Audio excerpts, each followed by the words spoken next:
I'd like to welcome everybody to this would be actually episode 6 of our Fireside Chats. My name is Scott Mulwee. I'm the Burke County Chairman of the Commissioners, and I'd like to welcome you today, and thanks again for viewing this. I'm lucky today. I have our County Manager, Bryan Steen, here with us today, who's had an exemplary career, which he's going to get into a little bit with us today and share some information.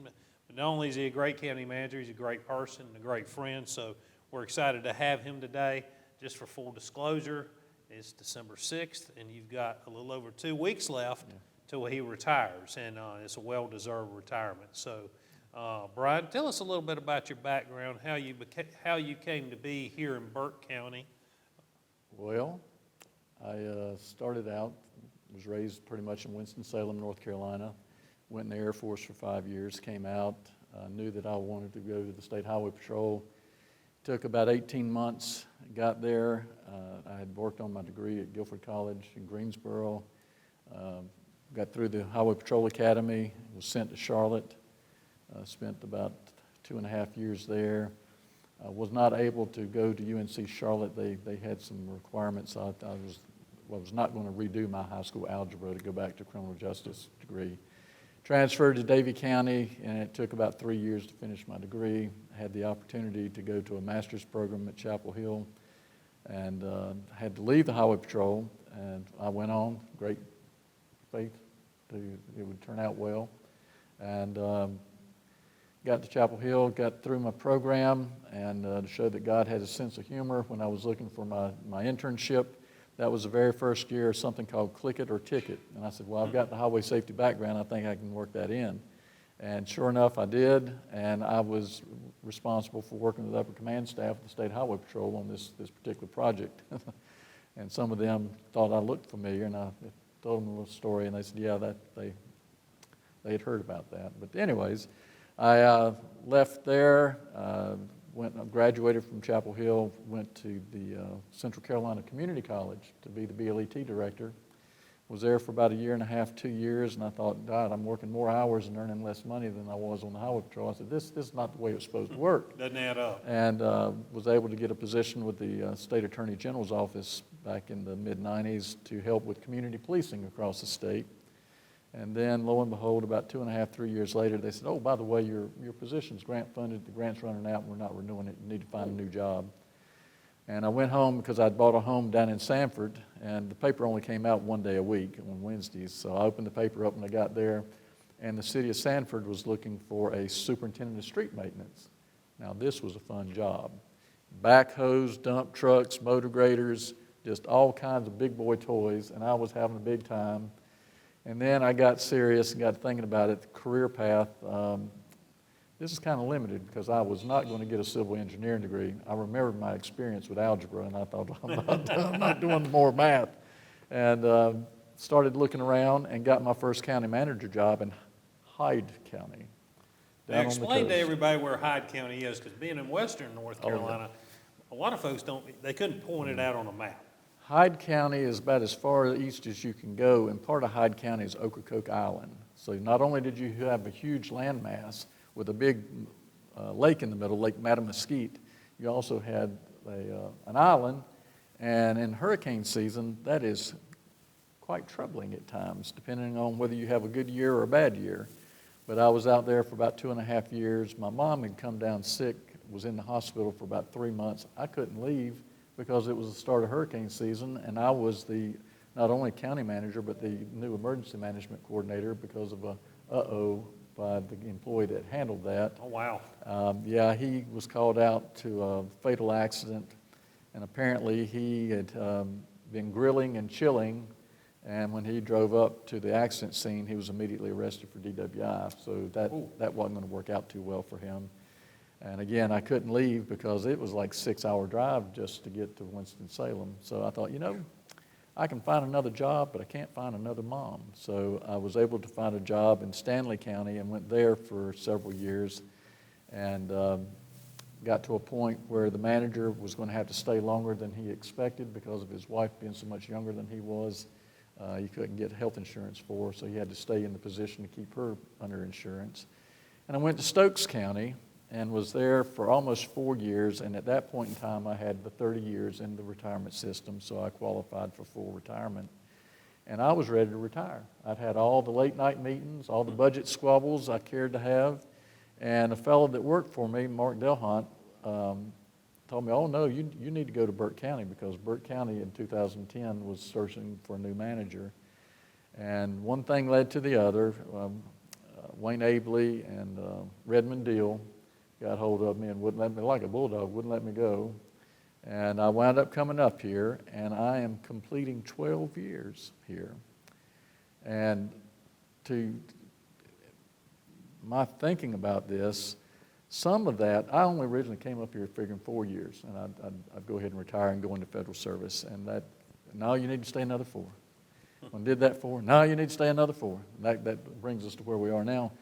But one of the things that I think was key in that was the stability that the voters of this county had with the elected Board of County Commissioners.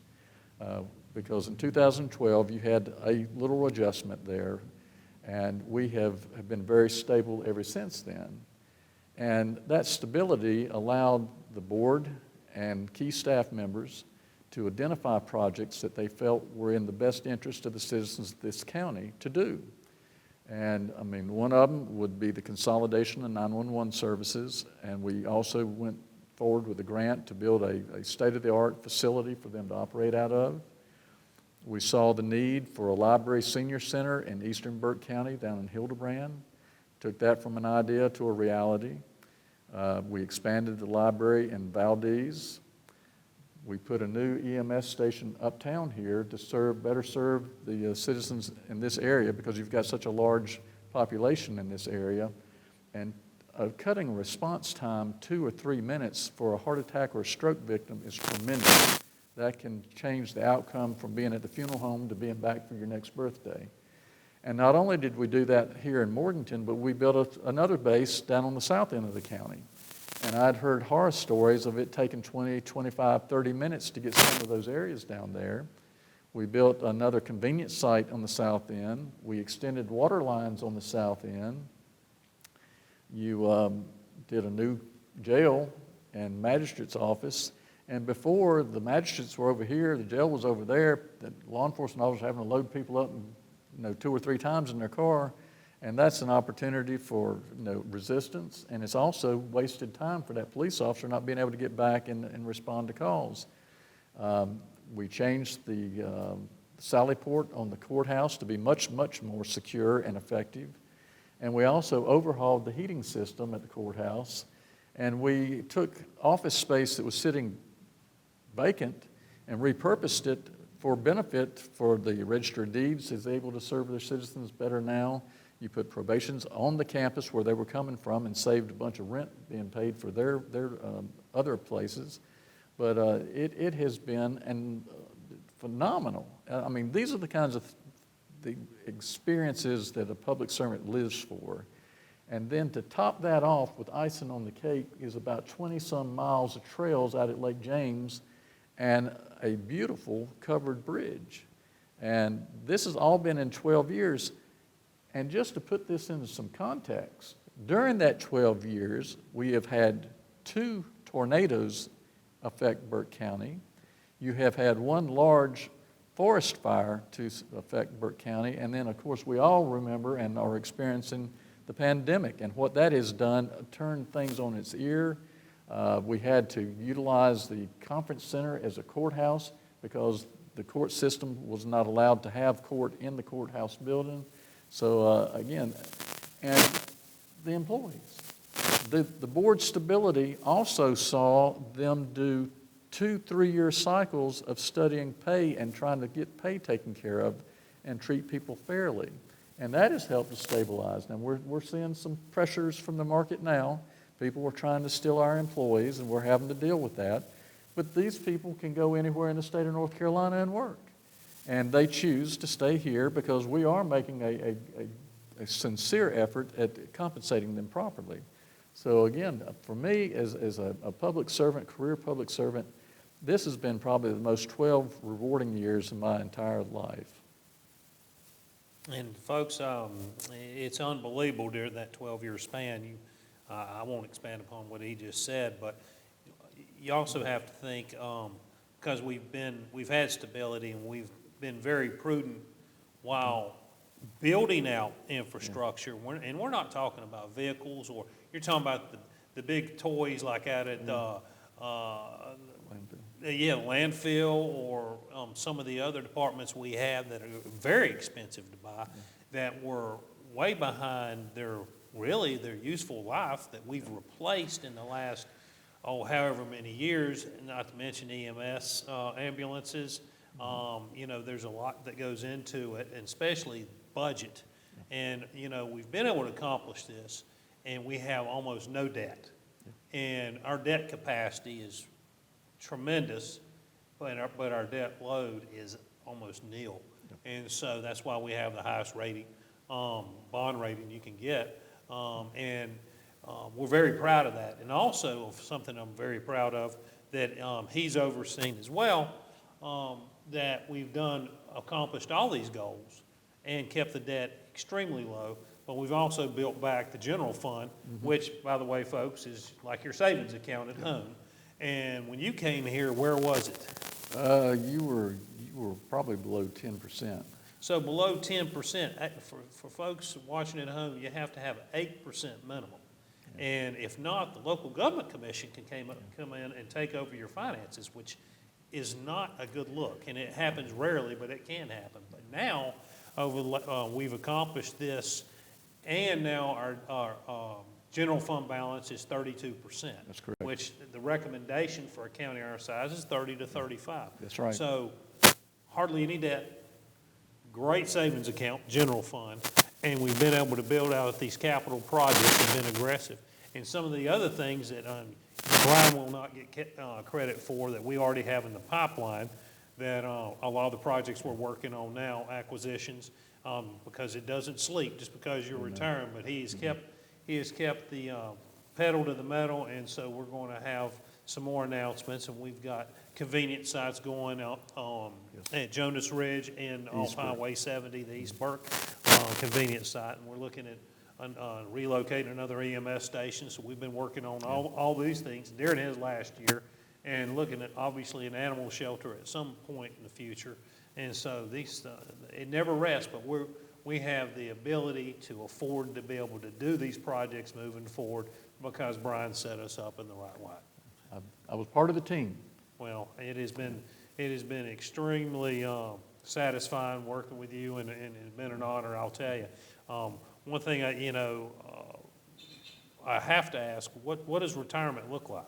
Because you worked for how many years in public service, and now you're going into retirement? Yeah, I'm over 42 years of time in the retirement system, formally recognized.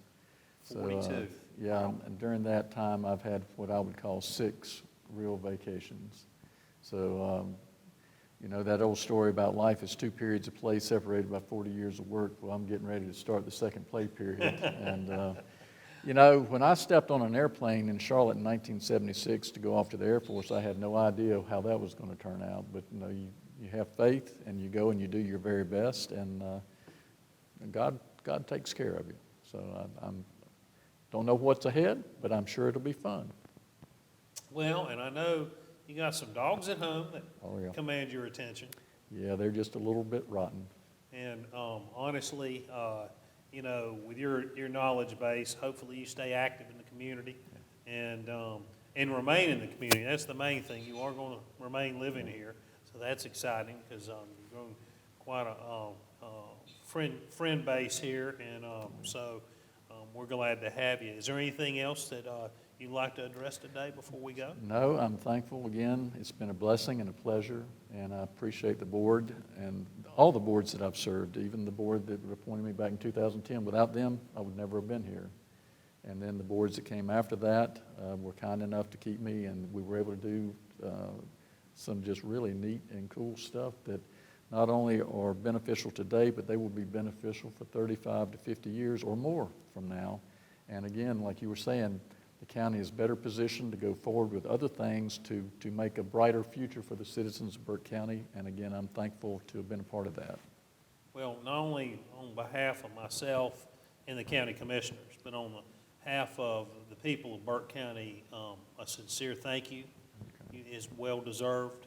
We appreciate 42 years of fantastic service, but especially the last 12 that have benefited Burke County, and it'll never be forgotten. And you always have a home here at Burke County, you know that. So thank you again, my friend. You're welcome. And we wish you well in retirement. Folks, hope you've enjoyed this fireside chat and enjoyed meeting and seeing Bryan Steen before he goes off in retirement. But he's still going to be around, so when you see him on the street, please go up and say hello. And oftentimes he's got dogs on a leash, so you can pet them as well. Oh, So, yeah. They love to get petted on. absolutely, lovely dogs. So once again, thank you for watching, and we'll see you at the next fireside chat.